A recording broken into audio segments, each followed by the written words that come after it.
Lectura del Santo Evangelio según San Marcos. Gloria a ti, Señor. En aquel tiempo salió Jesús de la región de Tiro y vino de nuevo por Sidón, al mar de Galilea, atravesando la región de Decápolis. Le llevaron entonces a un hombre sordo y tartamudo, y le suplicaban que le impusiera las manos. Él lo apartó a un lado de la gente, le metió los dedos en los oídos y le tocó la lengua con saliva. Después, mirando al cielo, suspiró y le dijo: Efetá, que quiere decir ábrete. Al momento se le abrieron los oídos, se le soltó la traba de la lengua y empezó a hablar sin dificultad. Él les mandó que no lo dijeran a nadie, pero cuanto más se lo mandaba, ellos con más insistencia lo proclamaban. Y todos estaban asombrados y decían: ¡Qué bien lo hace todo! Hace oír a los sordos y hablar a los mudos. Palabra del Señor. Gloria a ti, Señor Jesús. Queridos hermanos, hermanas, muy buenos días en el Señor Jesús. Hoy día, como intención mayor, como siempre, rezamos por los que están gravemente enfermos a causa de esta pandemia, por los que se están recuperando para que satisfactoriamente salgan bien y para alegría de sus seres queridos, y por aquellos que ya partieron a la casa del Padre por su salvación, y también por el consuelo, por la esperanza y la calma, serenidad de todos sus familiares. También quiero pedir, el día de ayer fue cumpleaños de mi prima Rosa Guauyalazo, que el Señor te bendiga, y hoy es el cumpleaños de mi sobrinita Adriana, hija de mi prima Stephanie. Que la pasen bonito al lado de los seres queridos. Y pedimos también por la recuperación de Ricardo Villafana. En el Evangelio del día de hoy vemos a un Jesús que ha salido de Tiro, se ha dirigido hacia Sidón y ha pasado a la Decápolis. Y es en ese lugar donde se presenta un sordo mudo. Y aquellos que hicieron lo posible por llevarlo delante de Jesús, le suplicaban que le impusiera las manos. Aquí hay un detalle muy importante: la imposición de las manos. La imposición de las manos es un rito desde el Antiguo Testamento, cuando se ungían a profetas, a reyes, y en el caso de hoy, por ejemplo, a los que se van a ordenar sacerdotes, el obispo pone sus dos manos sobre la cabeza del candidato y le transmite un poder. Pues aquí le suplican a Jesús que le imponga las manos para que el poder curativo de Jesús vaya hacia el enfermo, que parta de las manos de Dios para que el enfermo se cure. Entonces, es Jesús que a través de estos gestos puede transmitirle el poder de sanación, de curación a este enfermo sordo-mudo. Jesús lo toma, lo aparta a un lado de la gente y tiene estos gestos. Dice, le metió los dedos en los oídos y le tocó la lengua con saliva. Y después, mirando al cielo, suspiró y le dijo: Efetá, que quiere decir ábrete. Estos gestos que hace Jesús los repetimos cada vez que hay un bautismo. El sacerdote toma a la criatura o algo que se va a bautizar y le introduce los dedos en los oídos y toca con sus dedos sus labios y dice la palabra Efetá, ábrete. ¿Por qué? No es que el niño no escuche o el que se está bautizando sea sordo físicamente y sea mudo. Lo que significa en el fondo es que en adelante, por el bautismo recibe la fe y por la fe recibida de Dios a través del bautismo, cuando va creciendo o si ya es adulto, va a escuchar la palabra de Dios, pero ya la va a escuchar con fe, no como cualquier otro relato de un libro, puede ser un cuento, una novela. Va a escuchar la palabra de Dios que va a anidar en su corazón, pero también va a hablar, proclamar la palabra de Dios. Entonces, mientras que no estamos bautizados, no tenemos fe, porque la fe no nace con nosotros, la fe nace con el bautismo. Y recién con el bautismo podemos nosotros escuchar y hablar de Dios.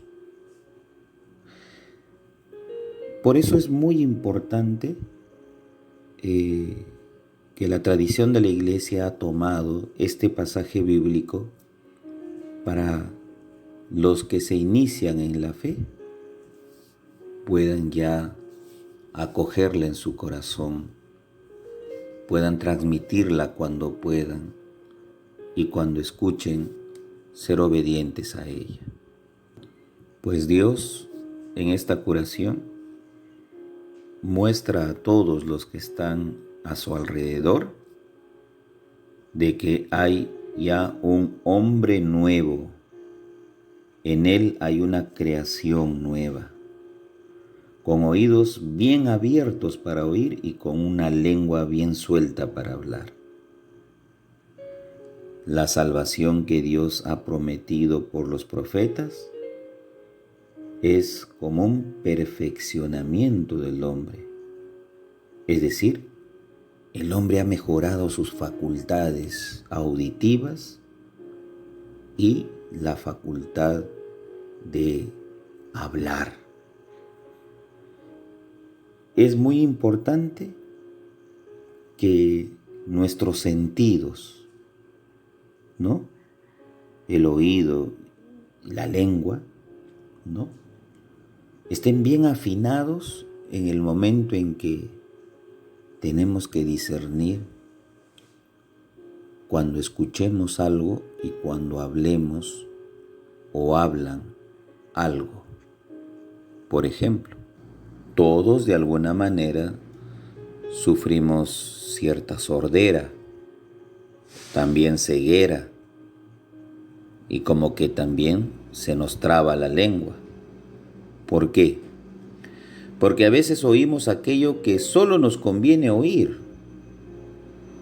Vemos aquello que solo nos gusta ver. Y hablamos todo aquello que solamente queremos o deseamos hablar. Y todo muchas veces es por una conveniencia. A Jesús nunca lo quisieron escuchar. Por eso Jesús nos dice, tienen oídos pero no oyen, ¿no? Tienen ojos pero no ven. Y nos dirá también, y tienen boca pero no hablan.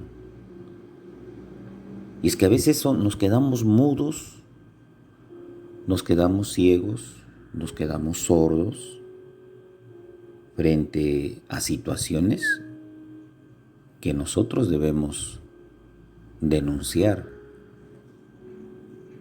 En este tiempo difícil de pandemia, ¿cuánta gente hace oídos sordos a la necesidad de los que sufren batallando todos los días, luchando en la cama de un hospital, una clínica, su hogar, y ni siquiera una cama del hospital, sino a las afueras, en un colchón por la calle o una silla, porque ya no hay lugar. Pero ¿cuánto nos cuesta escuchar el llanto y el clamor de esa gente que pide a gritos salud, atención, ¿no? Y a veces escuchando, el Estado también de alguna manera se pone tal vez impotente porque todo se está agotando, se está dando al máximo, y es que el clamor de los pobres siempre resuena en nuestras conciencias. No escuchamos a veces lo que realmente se debe escuchar. En casa, una corrección no se quiere escuchar. Que cuando hay problemas entre esposos, quieren solucionarlo, una de las partes no quiere escuchar. Se cierra. Tampoco quiere hablar, porque cree que no es necesario. Y si habla, muchas veces hablamos mintiendo y engañando, lo que la lengua le conviene hablar, ¿no? A veces decimos, tienes una boquita bien fina, como quien dice, eres bien astuto para saber convencer y para saber sacar ventaja de un asunto en que la mayoría cuando te escucha te cree, pero sabemos que en el fondo, pues, posiblemente es totalmente una mentira. Y Jesús quiere que de verdad hablemos la verdad, sin falsedades. Jesús nunca mintió y Jesús nunca engañó. Cuando tenía que decir algo para corregir, lo hizo de manera clara y confrontativa. Y cuando tenía que curar, perdonar, sanar, sus palabras también eran palabras de vida y de verdad. Qué difícil es a veces que Dios abra nuestros oídos y nuestra boca. Qué difícil. Esa palabra efetá, ábrete, muchas veces también no implica solamente la cuestión auditiva o la cuestión del habla. Ábrete también es la apertura a saber ser corregido y a saber tener una posición de diálogo bastante, diríamos, abierta, en que escuchemos al otro o a la otra. El abrirse implica no cerrarse en una posición intransigente, dura e irracional. Ábrete implica, oye, tengamos un poquito más de condescendencia con el otro y empatía, y sepamos dialogar. Pero a veces cerramos nuestro oído diciendo, no deseo hablar, no quiero hablar. Ya sé lo que me vas a decir. Nos estamos adelantando a un hecho que todavía no se ha dado, es adelantar juicios, ¿no? O a veces está hablando la otra persona y le decimos, pero responde. No, ¿para qué te voy a responder si no me vas a creer? Pero ¿para qué voy a hablar? Es decir, buscamos excusas y nos comportamos a veces como unos niños inmaduros. Jesús nos dice que todos los sentidos que nosotros tenemos son sentidos que están al servicio ¿de qué? De que construyamos en una familia, en una sociedad, lazos de respeto, de amor, de alteridad. Por eso de efetá, ábrete, implica también ese comportamiento de respeto a la otra persona cuando quiere dialogar. Ser comunicativo, dialogante, disponible, expansivo, ¿no? Receptivo. Eso implica hoy día lo que Jesús nos dice en el Evangelio. ¿Cuánto nos falta? Entonces, no escuchemos y miremos lo que nos conviene. Escuchemos y miremos todo aquello que se nos presenta, pero justamente está el hecho del diálogo, de la conversación, para aclarar circunstancias que a veces se prestan a falsas interpretaciones y nos hacen ver a veces como que tenemos los oídos totalmente tapados y la lengua totalmente trabada. No dejemos de escuchar la palabra salvadora de Jesús y también de comunicarla al prójimo. El Padre José reza todas las mañanas por ustedes. Llévense mi bendición en el nombre del Padre, del Hijo, Espíritu Santo. Amén. Que tengan un bonito día y bendecido en el Señor.